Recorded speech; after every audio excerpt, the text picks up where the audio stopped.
is I. Dan and I were in a movie called Take Me Home Tonight that we shot in 2007 in Phoenix.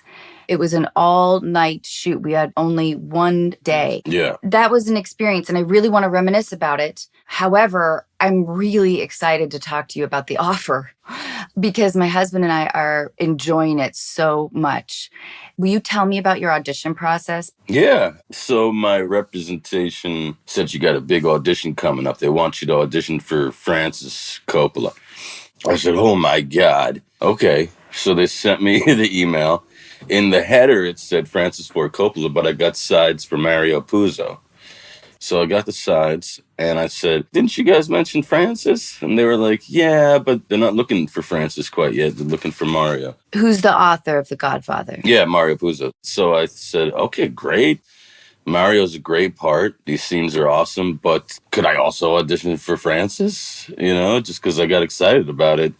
And they said, sure. So they got me those sides as well. In those sides, if you watch the show, Puzo has a scene where he confronts Sinatra, or he and Sinatra butt heads in a restaurant. It's a fantastic scene. And then in another scene with Francis, he's talking to Al Pacino. So when I usually record my auditions, I do everything. So how do you do that, like technically? So I'll record like on a voice memo their lines. And I'll stop talking, but I'll keep acting like I'm saying my lines in my head. Right. For the timing. So you already have the musicality that you hear. Yeah. So what I ended up sending them was my audition for Puzo and for Francis and off camera for Sinatra and Pacino, which I don't know if I'd ever get Sinatra and Pacino, but at least, they could see what kind of range I had. And I thought, this is brilliant because that's what a director would do. He'd do everything, Yeah. So I felt like if I had never mentioned, hey guys, can I try out for Francis? If I never even mentioned that, right, I would have just been auditioning for Puzo, and then who knows who would have been Francis. Did you get Francis off of the tape or did they have you meet again? The reason why I'm interested in this is because oftentimes it can be difficult to shift a vision of a particular idea that a director or producer has. Yeah. Well, I made sure I was pretty drastic between Francis and Puzo. So for Francis, I had the beard, and it's crazy because I never would have thought that I would even be anywhere near the vicinity of Coppola. But I put my hair to the side and I put some glasses on, and I was like, my God. Oh, completely. Yeah, I'm like, my gosh, I look like I'm related, So that was very convincing in the moment to me during the audition. I was like, holy crap, I think I got a good shot at this, And then for Puzo, I shaved these big glasses, I basically did the look that he has and had a whole different thing. But I was like, I'm going to get Francis, or they're going to really see this and say, wow, he really looks like Francis. And that's what happened. That's amazing. All the actors are incredible, including you. Thank you. Dan, will you tell us what was your first job and who was your first boss? Oh, my God. Wow. I guess my first legitimate job was when I was in college for rent money. I would be like a mover. That feels like a rough one. It is. It's really hard manual labor, but I was like, okay, I'm killing several birds with one stone here.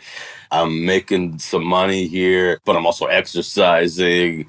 And that was grueling, man. That was grueling, but it felt good to get paid at the end of the day. And they always say, oh, you're going to wait tables or whatever. And I was like, I never want to do that. I was like, from here on out, after college, I'm only going to do things that have acting in it.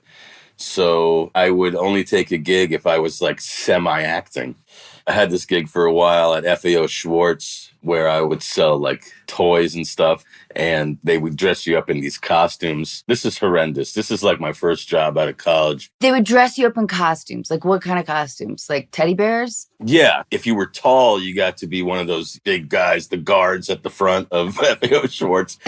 But you got to be outside the whole time, and it could really suck, and you're just standing there the whole time. I had the pleasure of being the Amazing Zoltar, basically Zoltar from the movie Big.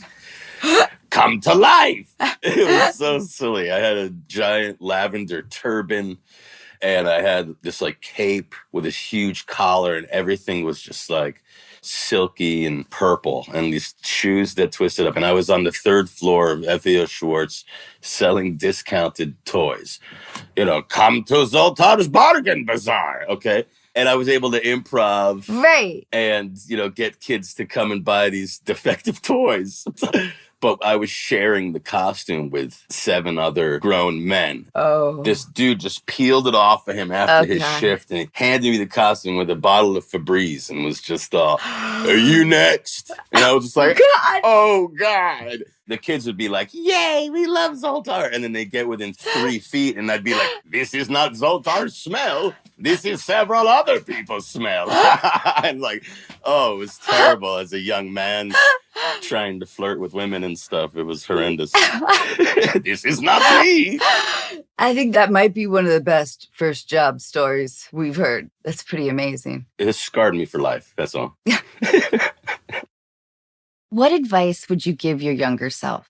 In college, I learned everything is in cycles. And I guess like a more epic way of saying that is this too shall pass, basically. Do you remember like a specific moment when that concept sort of clicked? Yeah, I remember walking down the street, feeling down, and it was like the weather was affecting my mood. It was just gray and crappy. And I was like, what is the matter? Last week, everyone I saw, I was just high-fiving and everything was great and upbeat. And this week is just so blah. And I was just like, oh, yeah, well, maybe next week we'll be up again. I was like, that's the concept in a very simple way. Yeah. As an actor, the greatest lesson I learned, and I still have to remind myself, is from Philip Seymour Hoffman when he was on the Actors Studio. And he said, you're not going to get most of the roles you auditioned for. So you're just swimming in rejection, basically. So you have to use every audition and treat it like a final performance, because you don't know if you're going to be able to play that part again. You don't know if you're going to get a chance. So I was like, that is brilliant, because you have a sense of satisfaction after you're done. You do your bow, you say thank you very much, and you move on. You're not sitting there going, just pining away in your head and how things could have been. You say, okay, that was my performance, and what's next? I'm acting. I am acting. I'm getting to go into these rooms and act. It was that humbling that allowed me to get the other roles that I wanted to later. I wasn't needing it. That was my performance. Thank you. I'm out of here. And I think it just worked out. How old were you when you first felt like you were in love? Oh, my God. I don't know if it was love, but I fell in love pretty easy, Jeez, I was in love with this girl, Christina, in like 2nd grade. I was in love with this girl. I think I would like kiss this girl on the playground or something. And then I had my heart broken Valentine's Day. How old were you? I was in 4th grade. And I dressed up like Don Johnson for this girl. Like she was like really into Don Johnson. And I basically got like a white linen outfit and like a crazy light blue t-shirt and tried to get those shoes that he would wear with no socks. Put the mousse in my hair. I got the Valentine's Day chocolates and everything. I come in, we're having a great day, It's like math and was just going amazingly. And, we're sharing looks and holding hands and stuff. And at the end of the day, 10 minutes before the frickin' day ends, before we go to the buses, and like I had no clue if anything was wrong. And she says, I have something really special to tell you. And I was just like, okay. I thought she was going to say like, we are getting married, whatever the hell. We are going steady forever. And she takes me in this hallway and she's like, I think I'm going to get back together with my old boyfriend from my block, because it's just easier to be with him because he lives closer. And I was just like, what? I was just freaking devastated. I was like, you know how much mousse is in my hair right now? I got you Toblerones, lady. She's practical. Yeah, he's closer. Yeah, she didn't want a long-distance relationship. She didn't want a long-distance. Yeah. Okay, so wait, what about later in life? Well, okay, so the worst was, I guess, the girl I lost my virginity to. I was pretty young. We were, I think, 14, 15, okay? And I thought, this is it. We're bonded forever. And it was tricky because it was like a 1 or 2 year kind of romance. And it was the kind of thing where it's like, oh, Dan and let's call her Schmathy. Dan and Schmathy. Oh, they're always together. It's like, oh, Dan and Schmathy. Yeah. Peanut butter and jelly. You guys were an identity. Yeah, exactly. And when we broke up, it was like all my friends were her friends. Oh. My sophomore year of high school was horrendous because I was like, hey, yeah, I'd like to come bowling. And they'd be like, yeah, well, Kathy's going to be there. And it was just like, okay. I didn't just lose my girl. I lost all my friends. Oh my God. And you guys had the sexual experience at a young age where it's hard to mentally. Oh, yeah. Extremely hard to get your brain around that. And like, I didn't really have anything like that again until like senior year, Oh. People are being like, I just had my first kiss. And I was like, get the hell out of here, man. I've lived,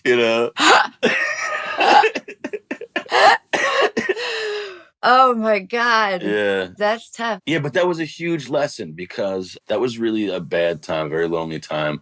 But it was like I still got by, still did my things. I made new friends. I said to each one of them, one at a time is going to come back to me and say, sorry about that. You were right. She was a little wacky, whatever. And that's what happened. They all eventually, one by one, came back, and they're all my friends still. Really? Yeah. Do you have a lot of friends from that time in your life? Yeah, definitely. I mean, a lot of people dispersed, but my close, the ones that really, it was the most painful, that I couldn't hang out with them because of Schmathy. They're like family. Yeah, that's amazing, though. That's a formative story. Yeah.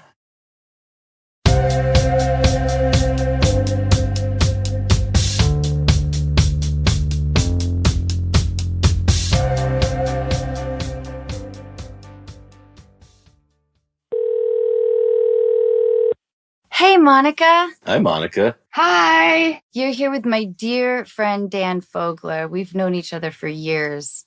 Thank you for your letter. Will you tell us what's going on? Since a few years ago, I have been working at this job. And at this job, I have this manager. And this manager, since the beginning, he's been saying things like, oh my God, you're so pretty. We're perfect for each other. When are you going to marry me? Like that type of stuff. And I have always shut him down because I don't want to give anybody false hope. Although sometimes I don't know if he's joking or not. I don't know. And I am a friendly person. So it's not like I hate him or anything. I'm friendly. But like a few weeks ago, we got into a disagreement. And ever since then, I just don't know how to treat him.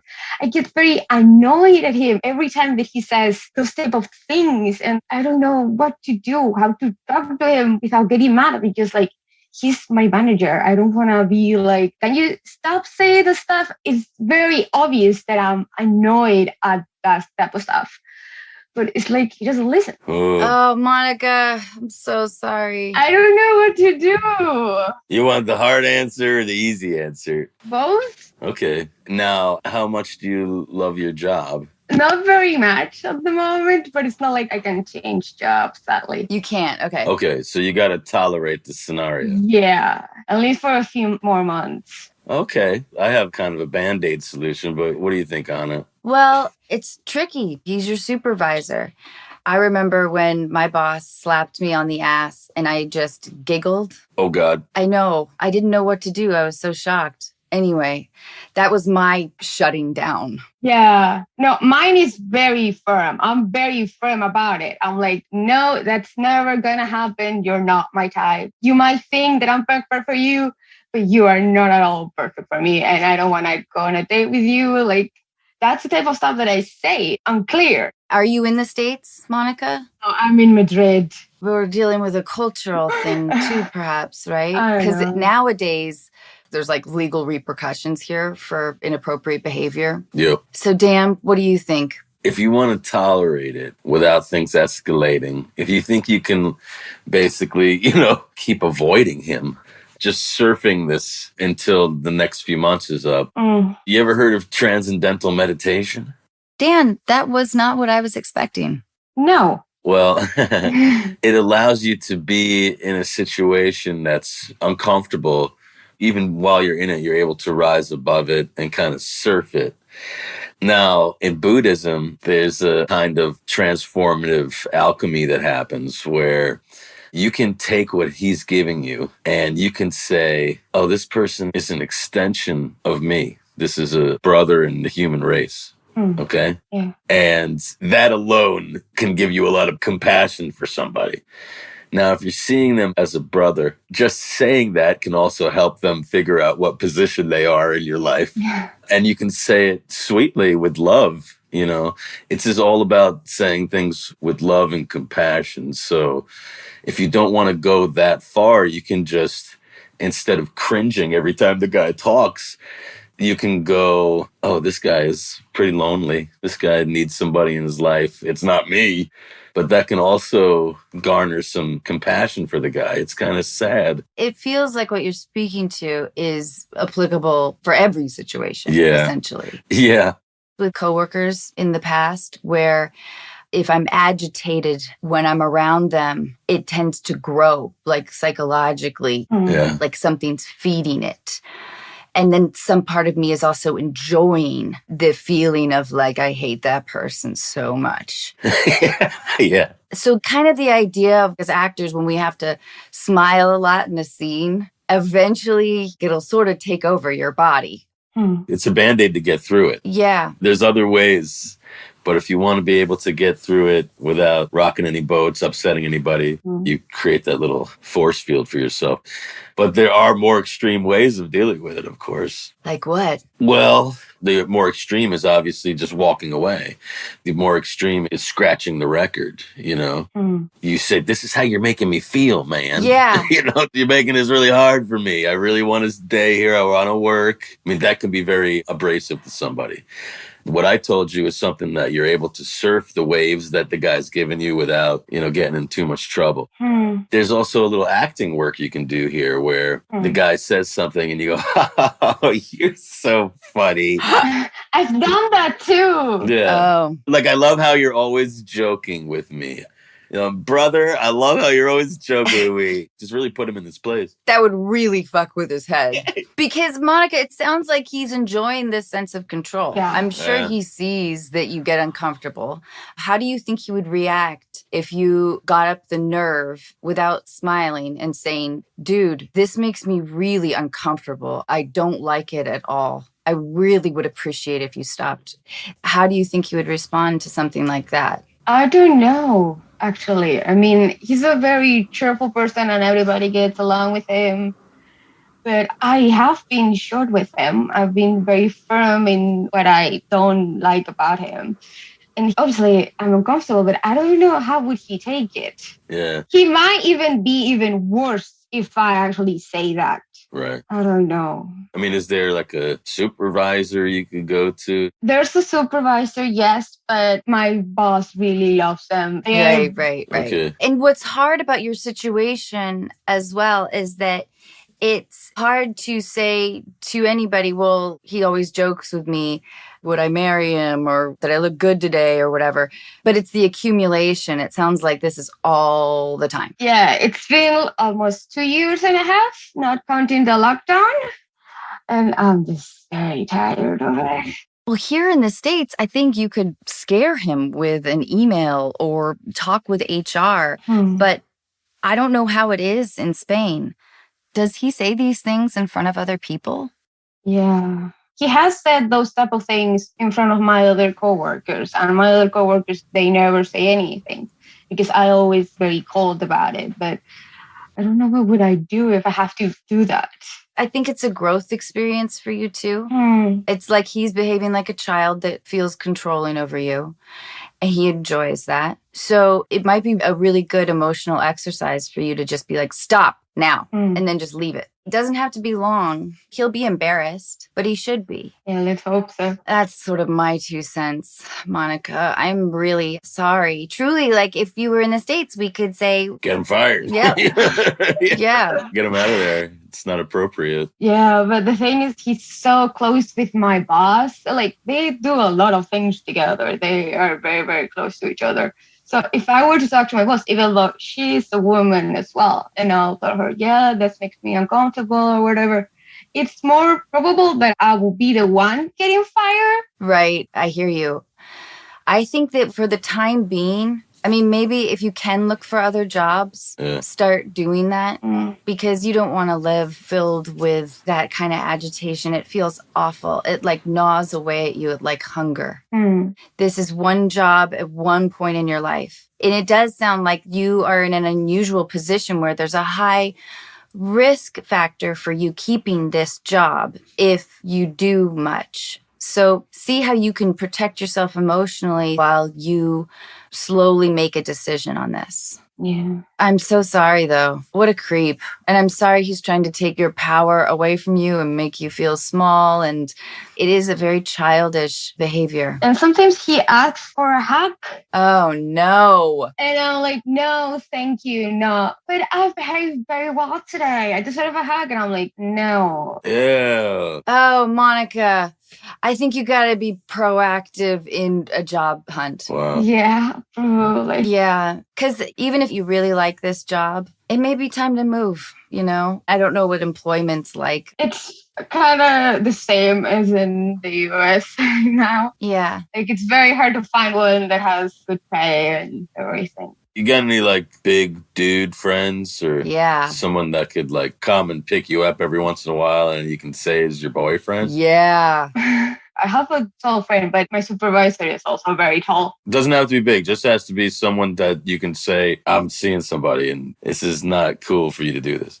Just someone who could be that representation for you. Totally. That's a good idea, Dan. Or if you're feeling frisky, you know, walk in with a lady friend and say, hi, this is how I'm rolling.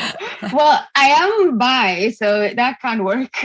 Well, do that then. Even if it's a friend or somebody, just say, hey, I'm really smitten with this person. That might work. Yeah. And Monica, too, like in terms of outside of your work life, have some fun. Go out, get your mind off of that. You know what I mean? Distract yourself. Enjoy life beyond work. I don't want you going home and just like sitting in that agitation. Yeah. Can you go out more? Go meet some people. Start dating. I haven't tried dating in a while, but it's hard to go out, but I'll try. Yeah, do. Cultivate some of your friendships. Maybe start dating again because you'll carry a different energy into work because you'll feel it. You won't have as much time for the hatred for your boss. And I hate him for you, too. I can carry some here. Lean on me. And Dan's advice is powerful. Yeah. It's hard, though. I think it's really hard. It is, but it's really quick to learn transcendental meditation. You can learn in like basically a weekend. Once you get a handle of it, oh my God, you can really get through a lot of chaos. I'll check that out. I'll see which option it's better for me, the bark one or the other one. Yeah, because you don't have to put the pressure on yourself to do it now. I mean, I've been with this for some time now. And after this call, I feel like it's something that I have to do. Like, good, then do it. If it feels good and feels right for me to tell you to go fucking bark at him, if that feels like a relief to you, then I think it's important, you know? You don't have to get into any details. You just need to make it loud and eye contact. I'll practice that at home. Yeah. Thank you so much for the advice. Oh, Monica, thank you. Good luck. I'm thinking about you. Thank you. You got this. Thank you so much, guys. Bye, Monica. Bye. Bye.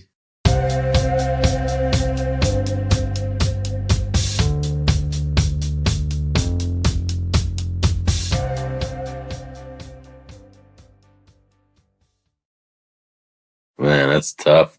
So transcendental meditation, huh? Yeah, I can teach you. I know a good teacher, but it's pretty easy. You just create a mantra for yourself. All right. Once you figure out what the mantra is, you can really go to that mantra while things are chaotic around you. And it's like a nice little security blanket in your mind. I'm into that. Hi, Rebecca. Hello. How you doing? Rebecca, you're here with Dan Fogler. He is a dear friend of mine. Will you tell us what's happening? Well, I started out my career, I guess, more than 20 years ago at Walt Disney Feature Animation as an animation artist. And that was fantastic. I had a really great time doing that. I was a traditional animator. And then they closed down traditional animation in 2003. And I became a freelance artist for another 10 years. And then I took care of my parents when they became ill. And my freelance career kind of went belly up. And it was during that time that I met my husband. He met me as kind of this failed illustrator who had studied to become a medical assistant to pay the bills, have steady health insurance, all that. And now I've hit 51 and I'm at midlife crisis time. And I really miss the art world. I really feel like I need it back. I just feel like my life is flat without it. And my husband and I talked about it seriously, about me going back to that and taking it on part-time to restart the business as a freelance illustrator. And he was in on it initially. I felt like I had his support. And eventually I moved on to a 4-day week instead of a 5-day week as a medical assistant. And as we went forward, I think I'm in my 3rd year going after it. I'm still building on it and I'm not getting great jobs. It's a struggle. And I don't know why that is necessarily. I go after as much work as I can. Finding the work that pays well is hard. But it's also becoming a struggle at home with my husband because I'm not making big bucks at it yet. And I'm starting to feel like his frustration level with it has grown. I'm starting to get comments about the amount of money that I'm making on the jobs, that it's not enough to really justify what I'm doing, that maybe I should go back to a full week as a medical assistant and just make this more of a hobby. In your letter, you mention his comment about your short hair as well. I love my husband. He's awesome. And he says wonderful things a lot of the time. He doesn't have a great filter. Like, he will say things without processing them first. And this was just something that came up over dinner. We were talking about the Jada Pinkett Smith thing that happened at the Oscars. And I had seen a trailer for a documentary called Good Hair. And I was talking to him about it. I'm very film oriented. I love everything movies. I always have. So I talk about film all the time. And this one was about hair for women and how it defines them sexually or can define them sexually. And I brought it up and he said, yes, hair is sexual. The next thing out of his mouth was G.I. Jane. And I'm like, how do you not take that personally? Well, what's the context behind the financial? We're doing really well financially. We own our own house outright. He makes a very good living. So why isn't he fully supporting you? Yeah. With your decision, if it's not a money thing? Yeah. Why even bring up that you're not making enough money if you guys are stable? That's just not something he feels is appropriate. He feels like we should both pull our own weight. But that's when you're getting to the place. You guys are there. I know. Okay, so that's a flawed argument. G.I. Jane is pretty hot. Yeah. That's another flawed argument. So he fell in love with a certain dynamic. Yeah. But you guys are married. There's an evolution. And he has to love that evolution. And he has to love that you love it. He's got to be a smart enough gentleman to know that if you're loving what you're doing, then you're going to be loving life and loving yourself, and he benefits from that. Mm-hmm. Are you willing to go all the way with what you love, which means that you really have to focus even more on it? You have to, go full into it, and you have to be able to be malleable enough to learn the new playing field. I mean, is that what you want to do? It's what I'm doing right now. I get up every morning at 4:30 to work the jobs that I am getting. And I try to work a full day Friday, which is my day off, but my husband treats it as my day off. He gets home and he's like, if you don't have a job on your desk, then we should do something. And I'm like, well, if I don't have a job on my desk, then I should be pursuing jobs. So that's another point of contention. But yes, that's what I'm doing. I have a website up that I have built from the ground floor. I'm learning how to play social media. That is the new game rather than art directors, which is how it worked back in the day. I had relationships with art directors straight up. What are they all doing, all your old cronies? I have contacted a few of them, but I haven't gotten any leads from it. What kind of medical professional are you? Medical assistant, and I earn pretty good money doing it, 4 days a week. Is he missing you when he says, I want to be with you? Or what does that mean when you guys do something together when you aren't working? Yeah, he is missing me. He feels like we don't spend enough time together. It used to be, well, I only see you on the weekends, so we should have Saturday and Sunday totally together. And when I was working 5 days a week, he wanted both days. And I was bargaining for having at least one day fully for the art. You have a coach or a counselor? For Marriage counselor? he won't. He won't do it. Oh, he won't do that. No. When you guys spend time together, what do you do? Usually go into the city like 3 or 4 times a month. We go to museums. We're actively together when we're doing stuff. So when you tell him how happy pursuing this makes you, and you really want to give it your all, and maybe you'd like to quit being a medical assistant so you can dedicate all that time and then you guys can have your weekends or whatever, does he still go back to a financial-based counter argument? Yeah. I mean, he's like, well, you wouldn't have your health insurance. And that is one thing. The health insurance is something that I do really need. His job has really crappy health insurance. So we would have to be paying for health insurance. Gotcha. What does he do for a living? He is a maintenance engineer for a lid manufacturing company. But he likes his job. Was that his first choice? He did a lot of different things. You guys have kids? No kids. In your letter, you write, I am euphorically happy when I am illustrating. And your husband isn't really grasping that. Mm-hmm. And I don't know why. Mm-hmm. And I don't know if you have to tell him this again and again. Yeah. Yeah. I mean, it's funny because a lot of the stuff that I do, he's very proud of. He has almost every illustration I've ever done on his phone. And he will show them to people, especially my comic book covers. But when I take jobs, he will ask me how much I'm being paid for them. And I've gotten to the point where I'm just straight up lying. I will inflate the amount that I'm getting paid because otherwise we'll just get into an argument. Why are you taking that job? They're not paying you enough.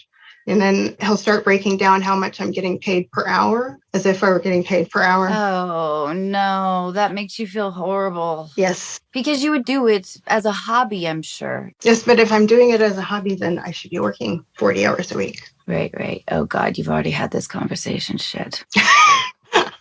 Look, sometimes you just have to follow your heart. You got to follow your dreams. And you need a partner that's going to support you in that. That's the bottom line. That's it. It's just like, honey, the bills are paid. What is the problem here? Are you scared of change? Do you need the status quo? When we got married, it wasn't about being stagnant. It was about growing together.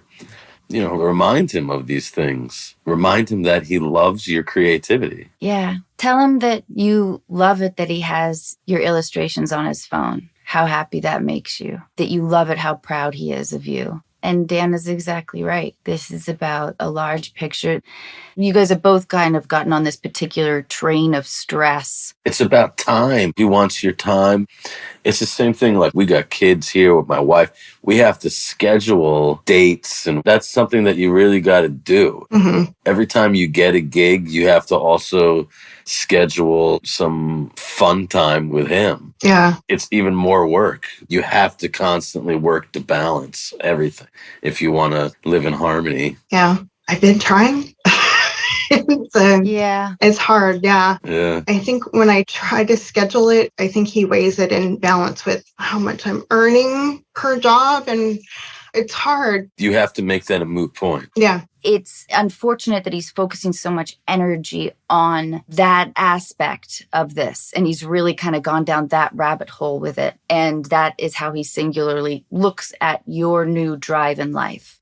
I wonder if it's going to be on you for a minute to continue to reiterate how much you love it, how amazing it is for you, and how you love being in a relationship with a partner who's letting you grow and, you know, make it up. It's an okay tactic. You can say, thank you so much for being so supportive. And remind him that this is almost like you're going to med school and having to work a job. You are at that point where you have to hustle really hard until you get the big job that will shut him up. But right now, you have to be scrappy with it. When you do have the time together, keep it diverted. Or tell him things like, I just love it that you show people my illustrations, that you're so proud of me. Focus on other things so you can continue to distract him. Like, let's go on this hike. Or what did you think about that thing? It's like a classic 80s movie, where you just got to stick to your guns and it'll all pay off in the end, Just follow your heart. If he can't get behind that, then there's a bigger problem. Mm-hmm. And Rebecca, keep at it. Keep hustling.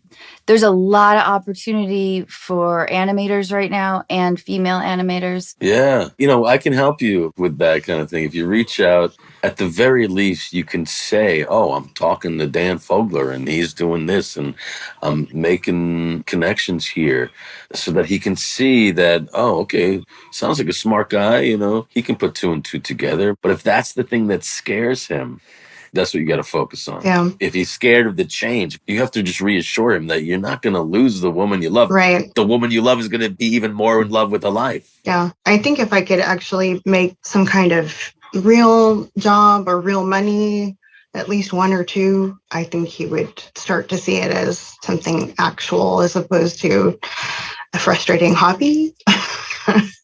He just talks about it as me being used by the people that I'm working for. And he says he's frustrated by that. So you should say, this allows me to be my own person. Yeah. This is mine. Mm-hmm. This belongs to me. You should be able to understand that. Mm-hmm. I know that maybe it's not a great thread to pull with him, but he should know that we've all done a lot of work for free. Yeah. A lot of favors, a lot of underpaid work. Mm-hmm. You just got to do it. Mm-hmm. For the love of the game, yeah. Yeah. Yeah. It's something that I'm familiar with in film and entertainment. I mean, it's not his world, so.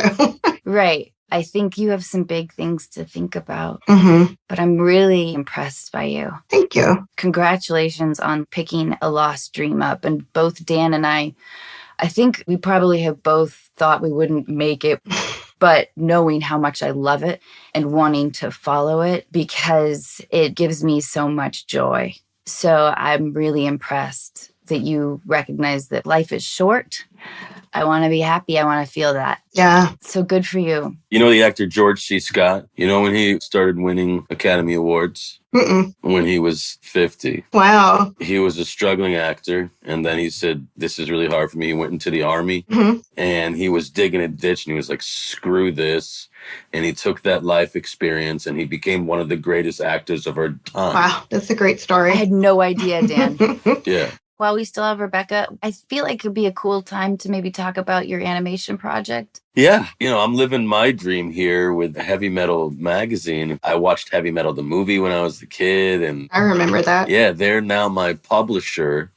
I have 3 titles with them: Brooklyn Gladiator, Fishkill, and Moon Lake. Moon Lake is my Twilight Zone, Tales from the Crypt, heavy metal, homage. And we're making an animated show out of it with Bardell Animation, the Rick and Morty animators. And this is a huge dream come true for me. And yeah, we have an all-star cast, and we're in the middle of animating it now. And yeah, I come from theater. And whenever I make a movie or I have a project, I call it Join the Caravan Productions. If you show up, if you're passionate, if you're there, then you're going to get to be part of it, So I always keep the door open. And then that's where a lot of people, when they feel free and they feel like they're welcome, they give you gold, Yeah, what an amazing sentiment. That's great. If you ever want to check out my stuff, it's online, RebeccaPearlIllustration.com. All right, RebeccaPearlIllustration.com. Rebecca, thank you so much. Thank you for having me. I really hope something cool comes out of this. You too. Thank you for having me. Your stuff is great. I'm looking at it right now. It's really great. Oh, thank you. Oh, awesome. What an unexpected, awesome thing to come from this.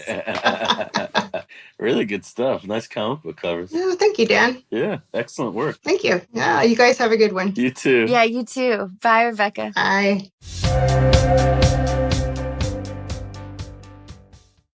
Dan, thank you so much for doing that. Sure. That was so cool. Yeah, thanks for having me. Yeah, I miss you. I missed you too. And congratulations on everything. It's been so nice to see you. Thank you. Thank you so much for your time. Sure. Bye, Dan. Bye.